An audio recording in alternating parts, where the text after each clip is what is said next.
ওসির উনি আন্তরিক থাকলেও এখানে ওনার অফিসাররা বিভিন্ন ক্ষেত্রে আন্তরিক না। এখানে ওনার সেকেন্ড অফিসার হচ্ছে ফুললি করাপ্টেড। ওনার সেকেন্ড অফিসার, আপনার সেকেন্ড অফিসার ফুললি করাপ্টেড, টাকা ছাড়া কোনো, উনি হচ্ছেন পাঁচলা না। একজন আছে এসআই ভূষণ, টাকা ছাড়া এসআই ভূষণ নামে একজন আছে, টাকা ছাড়া কোনো ইয়া করে না, মানে একটা পা মুভ করে না। এখন ধরেন আপনি হচ্ছেন ধরতে যাবেন, ধরতে যাওয়ার আগে থানা থেকে ফোন দিয়ে দিল যে আমরা আসতেছি, তাইলে তো এখানে একটা পিলো পাসিং এবং চোর পুলিশ খেলা হয়।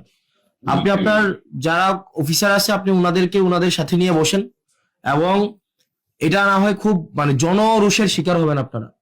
এবং যদি আপনার অফিসার যারা আছেন, বিশেষ করে আপনার সেকেন্ড অফিসার নোয়াখালী মনে হয় বাড়ি, মতিন মনে হয়, হ্যাঁ ওনার নাম মনে হয় মতিন, ফুললি করাপ্টেড একটা মানুষ। এবং আমাদের কাছে, আমি এভিডেন্স নিয়ে কথা বলছি, আমার কাছে প্রুফ আছে। এবং হচ্ছে আরেকজন আছে এসআই ভূষণ, ভবতোষ না, ভবতোষ, এসআই ভবতোষ, টাকা ছাড়া এক কদম পা ফেলে না। এখন দেবিদ্বারে এই ধরনের কার্যক্রম কোনোভাবে হইতে পারে না। আপনার একটা স্বাভাবিক সাধারণ মানুষ, আপনার হচ্ছে, এবং থানার মধ্যে আপনার থানা আপনি চালান না, আপনার থানা চালায় হেলাল, আপনার থানা হেলাল চালায়। এবং আমি এখানে মানে ফ্যাক্ট বেসড আমি কথা বলছি, একটাও না জেনে আমি কথা বলছি না। আপনার থানা চালায় হেলাল, হেলালের বাবা আগে আগে চাকরি করতো।